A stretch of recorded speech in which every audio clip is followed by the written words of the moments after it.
I'm joined once again by Superintendent Eric Conti. Eric, thanks for taking some time today to talk with us. Hey, Rich. So I just want to start off, we had the graduation, things are kind of wrapping up. So how's sort of the, end of the year been going in your opinion?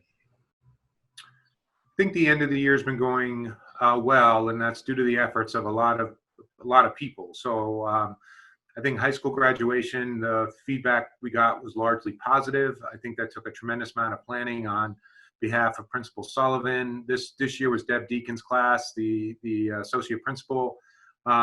We had a bunch of other administrators out there, a bunch of teachers out there. We even had some parents comment that they liked this year's graduation better than our traditional graduation. So again, I think that was very positive. I think we've tried to have recognitions other transition years, 8th grade and 5th grade, and they just haven't been the same. But we're trying to do the best we can and safely recognize sort of those major transition years and the accomplishments students have had. Excellent. And now that the year is kind of coming to a close, what are some of the big takeaways as far as like remote learning? What worked? What didn't work? What do you think you guys learned as a administration and as a department? I think that first of all, I'm just really impressed with how all of our teachers, administrators sort of learned new skills and implemented them at the same time. We didn't have the luxury of learning and then waiting to implement. We were actually implementing as we learned. So I think the adjustment that they all made to their instruction from in-person to remote was impressive. I think that providing more choices, which is really what our inclination was to do at the beginning, might have caused more problems. So having too many options was an issue. We got more student participation when we were, especially at the elementary level, when we were more prescriptive with a schedule, and actually provided less choices and sort of more direct content. Even if that content was asynchronous, which meant the teacher wasn't there sort of doing it live, but felt like we got better participation when the teachers defined the choices and when they directed students towards particular activities through our learning management system, which at the elementary school is called Seesaw. So when the kids were directed, they seemed to participate more. Okay, so a little bit more, controlled atmosphere rather than, something a little bit less.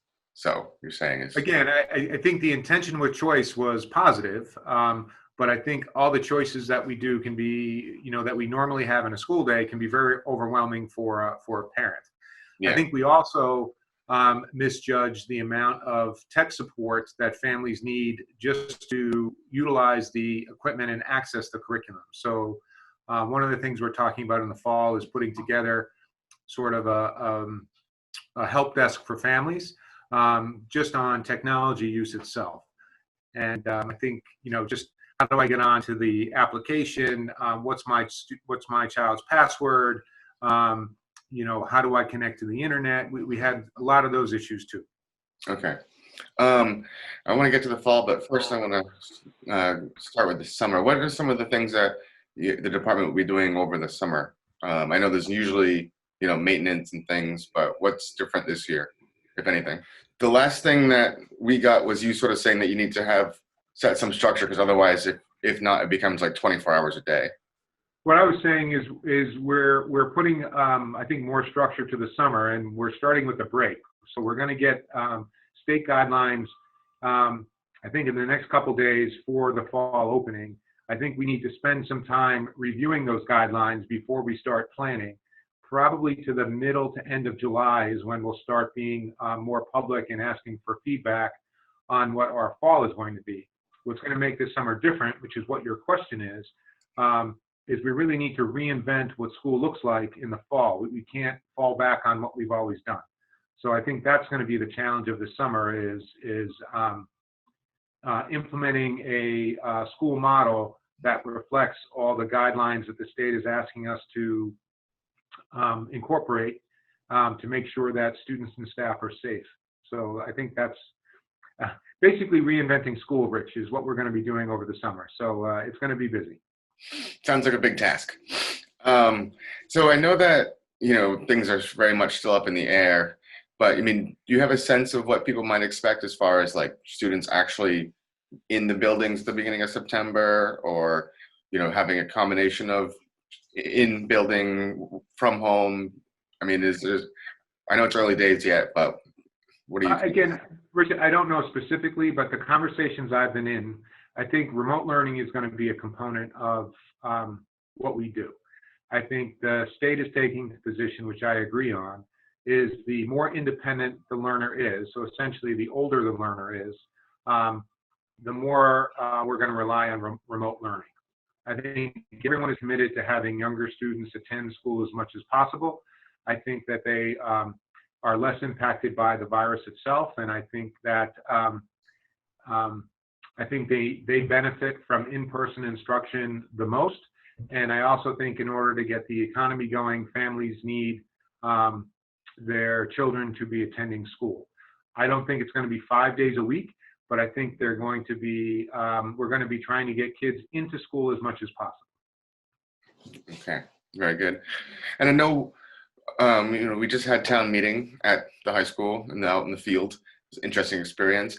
One of the big capital projects for the school was the maintenance or upgrades to safety at the Marshall Simons Middle School auditorium. And people thought about, perhaps suspending it, but then I think Bob Kuna from your department made a good point that actually having auditorium space, be open and safe was probably like one of the best ways of, having social distancing in a school. So just talk about that project. Well, again, that project in particular, I think, has taken on a bit of a new urgency. So the auditorium was not renovated as part of the overall renovation of Marshall Simons that occurred 5 or 6 years ago. It wasn't allowed under sort of the state, the school building authority. Auditoriums weren't included in that. So we had some renovation work to do anyway. With the COVID situation happening, what we were trying to evaluate is all of our large potential instructional spaces, because we're going to have to provide a distance between students. So I think the auditorium needed to be done anyway. I think we were working with the town to identify projects that could be postponed. And again, we thought the varsity field would be the best project for us to postpone, which again was our most expensive request on the capital warrant anyway. So we felt like we postponed that. Again, I think the auditorium shifted from a performance space or from a non-academic space is we believe we're going to be utilizing all of our large classroom spaces, including gymnasiums, auditoriums, cafeterias, in new ways to promote learning in the fall than we have in the past. So I think that was the instructional reasoning. There's also some safety issues with some of the rigging that's original to the building, which is from the 1960s. I think some of the curtains have asbestos in it, so we have to do an asbestos abatement. So there are also some other safety issues that we want to address immediately.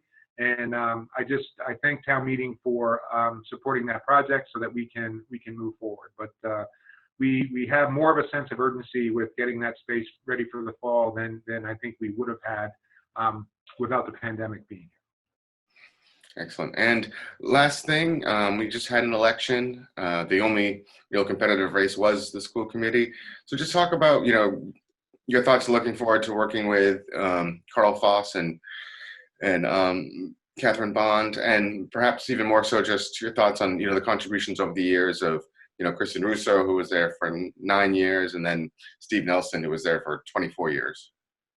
Again, Steve was on the committee when I first came to Burlington. So he was, in fact, I think one of the first people I met and one of the first interactions I've had. So I would say that one of the reasons I'm in Burlington, and again, people may like that or not like that, but I think one of the reasons I ended up here was because of Mr. Nelson. And I think I think his commitment, his dedication, I think his focus on what was best for kids over those 24 years, his experience from the Ways and Means Committee, I think all proved very valuable to me. And I just think he was a steady voice. Kristen brought a whole nother set of skills and tools to the committee. And I think she had served on some committees in other communities, which I think gave her a great perspective.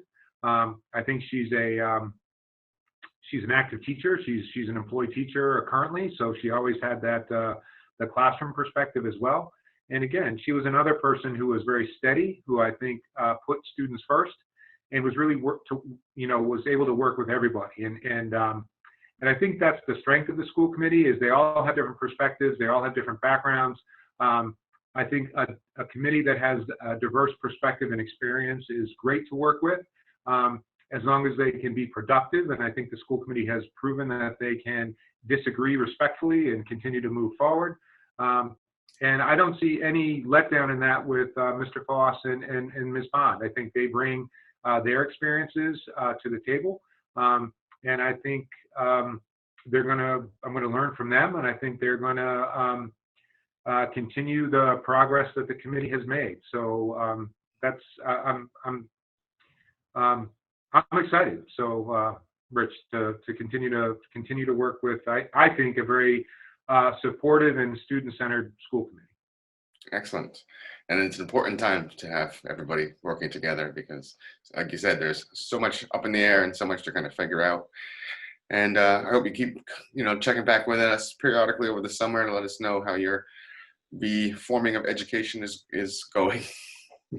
Rich, actually, what we talked about is actually doing, in terms of our communication, that BCAT might be a great vehicle for us to reach more parents when we have our fall plans taking shape, or a great way, if we can't have a parent forum, for instance, in person, maybe doing that with some help from BCAT might be an effective way for us to communicate. So I have no doubt we'll be in touch. And again, we have a lot of specifics to communicate to families, again, probably beginning towards the end of July. Even things as simple as getting a survey out to parents to ask if they're going to be utilizing bus service in the fall. So parents, again, may not be comfortable sending their kids on buses. And then we also have restrictions as to how many students can be on a bus at a time. So we may see more parents transporting their kids. We may see more students walking. We have a lot of things to solve together as a community, and I'm sure that BCAT can help us facilitate those conversations. And we'll be happy to help any way we can. So thank you for your work as well. Well, thank you. All right. Well, I think we'll leave it there. Once again, thank you for taking some time today. And like you just said, we will definitely be talking again soon. We will. Thank you.